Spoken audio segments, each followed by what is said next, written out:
Hi guys. जैसा कि अक्टूबर का महीना चल रहा है और बोर्ड एग्ज़ाम अब लगभग 3 महीने के आसपास कहे तो फरवरी में ही होने वाला है। तो आप की तैयारी अच्छी चल रही होगी, ये उम्मीद करते हैं हम। और आप पढ़ाई किस प्रकार कर रहे हैं, ये जानना बहुत ज़रूरी है। और पढ़ाई पे आप स्ट्रेटजी लगा रहे हैं कि नहीं लगा रहे हैं, ये भी जानना बहुत ज़रूरी है। दोस्तों, क्या होता है कि कुछ लोग पढ़ते जाते हैं, पढ़ते जाते हैं, पढ़ते जाते हैं, लेकिन क्या होता है कि जैसे कोई सब्जेक्ट का यूनिट चल रहा है अगर, तो उस यूनिट में तो 30 मार्क आ रहेंगे, लेकिन जब ये यूनिट खत्म हो गई और उसके बाद नेक्स्ट यूनिट का जब स्टार्टिंग होगा तो वो पिछले वाले चीज़ को भूलते जाते हैं। क्यों भूलते जाते हैं? क्योंकि उनका दिमाग पीछे वाले को भूल जाता है और हमेशा जो चलता है उसी पे ध्यान रहता है। वो कभी रिवाइज़ नहीं करते हैं उसको, सोचते हैं कि जब एग्ज़ाम टाइम आएगा तो रिवाइज़ करेंगे। एग्ज़ाम टाइम भी आ जाता है, एग्ज़ाम भी दे देते हैं, लेकिन तब भी पूरा कंप्लीट रिवाइज़ नहीं करते हैं। तो ऐसे कोई पढ़ने से फ़ायदा नहीं होता है। अब जैसे कि स्कूल खुले, लगभग अप्रैल से स्कूल का क्लास स्टार्ट हो जाती है 12th और 10th की। अब अक्टूबर का महीना चल रहा है, लगभग 70% जो पार्ट होता है सिलेबस का वो कंप्लीट हो गया होगा स्कूल से भी और कोचिंग से भी। तो दोस्तों, आप एक स्ट्रेटजी बना के पढ़ें। जैसे मैं एक अपनी स्ट्रेटजी आपके साथ साझा करना चाहता हूँ, यदि आपको आप पसंद आए, अच्छा लगे तो आप उस स्ट्रेटजी को अपनाइएगा। जैसे कि मान लीजिए केमिस्ट्री का फर्स्ट चैप्टर विलियन है, उसको आप रीड कर रहे हैं और उसमें से जितने आपको इम्पोर्टेंट टॉपिक्स लगे उसको आप एक काम करिए कि उसको मतलब एक टारगेट बना लीजिए कि हमको इतने दिन में इतना पढ़ना है और इतने दिन में केमिस्ट्री की यूनिट फर्स्ट को कंप्लीट करनी है, फिजिक्स की यूनिट को कंप्लीट करनी है, बायोलॉजी की यूनिट को कंप्लीट करनी है, या मैथ को इतना चैप्टर में हमको इतना रिवीजन लगाना है, इतना सवाल सॉल्व करना है। तो एक आप उसके लिए स्ट्रेटजी बना लीजिए। और स्ट्रेटजी बनाने का मतलब ये नहीं है कि आप स्ट्रेटजी बना लिए और फॉलो कभी होबे ना करें। माँ टाइम टेबल लिख के जहाँ पढ़ते वहाँ चिपका दीजिए, सजा दीजिए और कब वो टाइम टेबल से बैठबे न करें आप।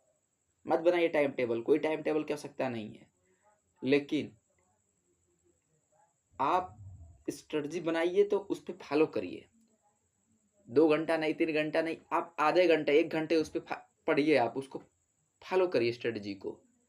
और किसी भी चीज़ में मेहनत के साथ-साथ स्ट्रेटजी बहुत ज़रूरी होती है। जैसे आप मान लीजिए केमिस्ट्री का यूनिट फर्स्ट याद लर्न करना स्टार्ट कर दिया अक्टूबर के महीने में, तो आपको लर्न करने में कम से कम उसको टारगेट बनाइए कि 1 हफ्ते के अंदर हम इतने यूनिट कंप्लीट कर लेंगे। और उस यूनिट को जैसे ही कंप्लीट कर लीजिए, एक पेज लीजिए, उस पेज पे इम्पोर्टेंट टॉपिक्स जो कि प्रीवियस ईयर एग्ज़ामों में आया हुआ है, आप उसको लिखिए। लिख के उसको आप जब भी आप खाली टाइम में आप जब भी फ्री हों, कहीं भी हो, वो पेज अपने पास रखिए। एक बार पेज को लीजिए और अपने आँखों में उसको दोहरा, आँख बंद करके पूरा दोहरा लीजिए। पूरा जो-जो याद किए उसको देख लीजिए। इस तरह आप करेंगे दोस्तों तो पक्का है कि आप अच्छे से तैयार कर पाएँगे। और आप उसके साथ जब आप पेज पे जो लिखे रहेंगे, तो आपको बार-बार कॉपी खोल के याद नहीं करनी पड़ेगी। और जब आप फुर्सत में होंगे, उसे एक बार देख लेंगे, आपको रिवीज़न भी आपका हो जाएगा। हर सब्जेक्ट पे ये स्ट्रेटजी आप फ़ॉलो करिए, आपको अच्छा रिज़ल्ट मिलेगा। दोस्तों, अब एग्ज़ाम की तैयारी करना शुरू कर दीजिए, क्योंकि एग्ज़ाम बहुत करीब आ रहा है और कब आ जाएगा ये आप सोचते ही रह जाएँगे और एग्ज़ाम दे भी देंगे। तो आप एग्ज़ाम को अच्छे से तैयार करिए, क्योंकि ये बार-बार चांस नहीं मिलता है। आपने 1 साल मेहनत किया है, कोचिंग पढ़ा है और स्कूल गए हैं, तो आप मेहनत को वेस्ट मत करिए। अभी आपके पास 3 महीने हैं, आप 3 महीने से मेहनत करना शुरू कर देंगे तो आप अच्छा परसेंट गेन कर सकते हैं। अच्छे से तैयारी करिए, आप स्ट्रेटजी बना के तैयारी करिए। आप थोड़ा आप समय देना शुरू कर दीजिए।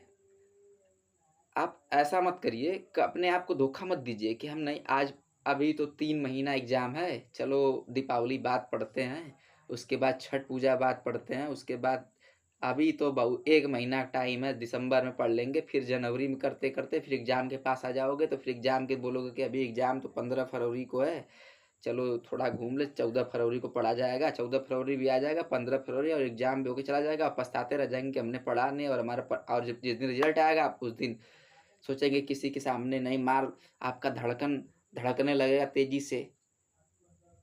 तो आप ऐसा मत करिए ना, आप पहले से पढ़ के फुर्सत में रहिए, फ्री रहिए, और उस दिन अपना अच्छे से रिज़ल्ट का तैयारी की मतलब प्रतीक्षा कीजिए आपका रिज़ल्ट कैसा आएगा।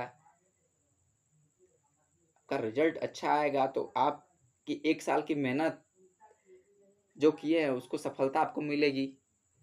सब लोग आपके पास पड़ोस में देखेंगे, आपको खुशी खुशी होगी उन लोगों को, क्या इन्होंने मेहनत किया है। आप थोड़ी-सी मेहनत के लिए आप चूक क्यों कर रहे हैं? आपने मोबाइल लिया, मोबाइल पे रील्स देखते 1 डेढ़ घंटा लगा दे रहे हैं, लेकिन 5 मिनट का काम में रिवीज़न, आप 5 मिनट का भी रिवीज़न नहीं कर रहे होंगे। आप रिवीज़न तो करिए 5 मिनट। अब मान लीजिए थोड़ा रील्स देखना कम कर देंगे तो क्या हो जाएगा? कुछ नहीं होगा, आपकी एमबी बचेगी, थोड़ा मोबाइल से दूरी बनाइए। और आप दूरी बनाएँगे जब, तो आपका पढ़ने में मन भटकेगा, क्योंकि मोबाइल में आपने काफ़ी समय इन्वेस्ट कर दिया है, और आपको बार-बार आपका मन जो है ना, मन बहुत चंचल होता है। मन बार-बार उस चीज़ पे जाता है, बार-बार जाएगा, लेकिन आपका काम क्या है कि उसको वापस जिस काम में लगाना है, उस काम पे लगाइए। और ऐसे आप करेंगे, बार-बार करेंगे, तो पक्का आपका दिमाग उसी में वर्क करने लगेगा। और आप जो पढ़ते हैं उसको सोचा ज़रूर करिए। कॉपी-किताब एक बार पढ़ लिए, कॉपी-कलम को बंद करिए और उसको 2 मिनट के लिए रिवीज़न करिए। अपने माइंड में आँख क्लोज़ करके उसको सोचिए आपने क्या-क्या पढ़ा है, क्या-क्या तैयार किया है, ये बहुत ज़रूरी है। इससे क्या होगा कि आपका आईक्यू लेवल भी अच्छा होगा और सोचने की जो कैपेसिटी है वो भी डेवलप होगी, और आप एक अच्छे स्टूडेंट होंगे इस तरह करने से। आपकी एक स्ट्रेटजी बेहतर होगी, आप अच्छे से तैयार करेंगे किसी चीज़ को।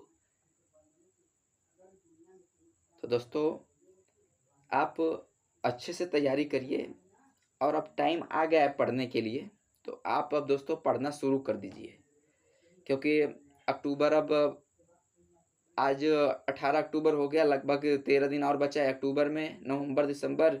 और आप लोग दोस्तों जानते हैं कि ठंड का जो मौसम होता है, दिन बहुत छोटा होता है और रात में ठंड लगती है, तो आप खाना-पीना खा के सो जाएँगे, पढ़ेंगे नहीं। पढ़ने में क्या जाता है दोस्तों, मेहनत भी नहीं करनी होती उतनी।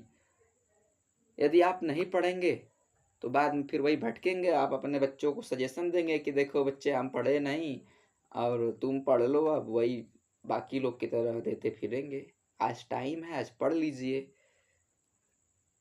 स्ट्रेटजी बना के अभी से पढ़ना शुरू करिए, ताकि आपको एग्ज़ाम के टाइम प्रेशर ना आए। क्योंकि कुछ बच्चे ऐसे होते हैं कि जो दिन को टालते हैं ना, कहते हैं कि आज नहीं करेंगे, परसों करेंगे, अभी अभी आज तो थोड़ा आराम कर लें। तो जो आज नहीं परसों करते हैं, बीत जाता है कितने वर्षों, जिसने किया आज वही किया राज। तो आप क्यों टाइम वेस्ट करना चाहेंगे झूठ-मूठ का? इससे बढ़िया कि आप तैयारी कीजिए। अभी से टाइम पे लग जाइए। थोड़े-थोड़े पढ़ना स्टार्ट कर दीजिए, स्ट्रेटजी बना के पढ़िए। हर वीक को अपना स्ट्रेटजी में शामिल कीजिए, कितने वीक में हम इतने यूनिट कंप्लीट कर लेंगे। आप एक टाइम आएगा कि पूरे यूनिट कंप्लीट कर लेंगे। अरे! हर चैप्टर में कितने यूनिट होंगे? लगभग 12-13 यूनिट होंगे। तो आप बना के सिस्टम को अपने उस तरह से उस पे डालिएगा, अपने टाइम टेबल पे उस स्ट्रेटजी को आप दोस्तों फ़ॉलो ज़रूर करिएगा, आपको बेहतर रिज़ल्ट मिलेगा। तो धन्यवाद दोस्तों, मैं इतनी सी स्ट्रेटजी आप लोगों के सामने शेयर करना चाहता हूँ। अगर पसंद लगे तो इसे ज़रूर फ़ॉलो करिएगा, और अच्छा लगे तो एक लाइक भी कर दीजिएगा। धन्यवाद।